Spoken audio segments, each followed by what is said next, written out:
What's up, YouTube gamers? Young Soul back with another video, and I got a question for you. Are exclusives more important than multiplats? Now, I only ask that because normally we hear, obviously the console war, quote unquote console war, is pretty much always about what the consoles have that the other consoles don't have. But I found it very interesting that a prominent Xbox YouTuber seems to flip-flop his answer back and forth depending on which rival console he's talking about. Now, I've got a real quick 6-second clip, audio clip of this prominent Xbox YouTuber talking about Nintendo. Now, this is a prominent Xbox YouTuber who doesn't like Nintendo's 8th generation home console and doesn't really like Sony's 8th generation home console.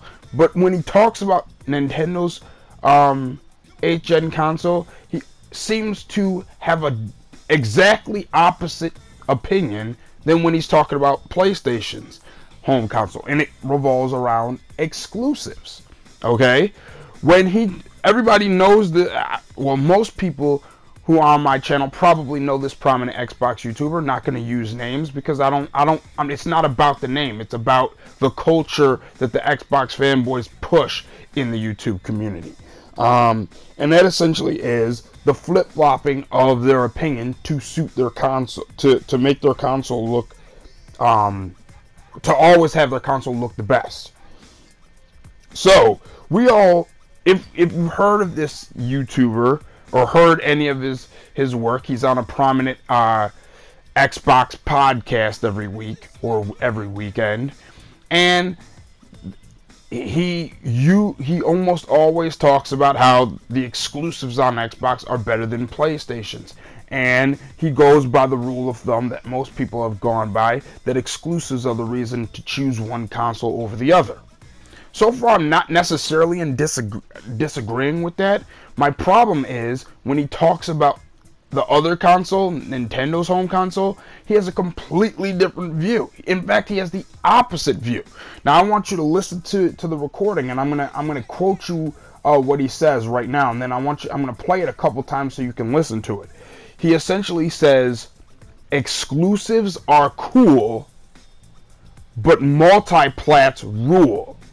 Multiplats come out every Tuesday." Okay? Now, one more time, exclusives are cool, but multiplats rule.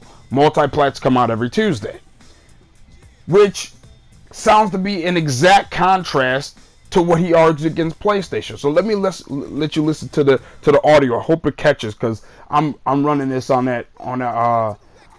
exactly what came in the box for PlayStation. So you're going to have to excuse any of the audio. But I'm going to try to play it for you. Take a listen. Exclusives are cool, but multiplats rule. You get multiplats every Tuesday. Exclusives are cool, but multiplats rule. You get multiplats every Tuesday. Exclusives are cool, but multiplats rule. You get multiplats every Tuesday. Okay?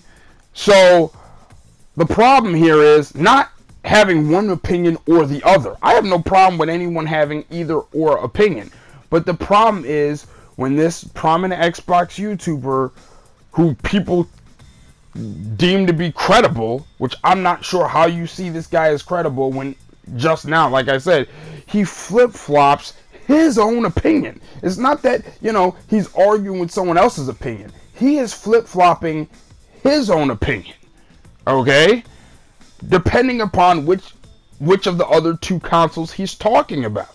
So when he talks about Nintendo, he talks about exclusives are cool, but multiplats rule. You get multiplats every Tuesday, which he said on several different occasions. Another way in which he puts it is exclusives come out, every 3 to 4 months. Multiplats come out every Tuesday. He's used lines like that. That is one of his catchphrases almost. He uses it so much. But then when talking about PlayStation, exclusives are the only thing that matters. Why? Because we know that multiplats, by and large, are better on PlayStation, with a couple exceptions here or there. So he can't say exclusives are cool, but multiplats rule. Compare, as far as to PlayStation, because PlayStation has all the same multiplats and has, let's be honest, most of them are better on PlayStation. So he has to reverse his opinion to say it's only about exclusives. Let me know what you guys think down in the comment section. Should people be listening to this guy after this? And again, I'm not really trying to call the guy out himself. It's more so just the theory behind what he says. And nobody's ever called him out on this. Nobody's ever pointed to him and been like, how can you hold both positions at the same time? So let me know what you think down in the comment section. Do you think I'm wrong? Do you think you should be able to flip-flop your opinion? Or maybe I'm wrong. Maybe I'm getting it completely wrong. Somebody explain to me what I'm getting wrong about this particular individual. Leave your thoughts and comments in the bottom, and I'll get back at you. Peace.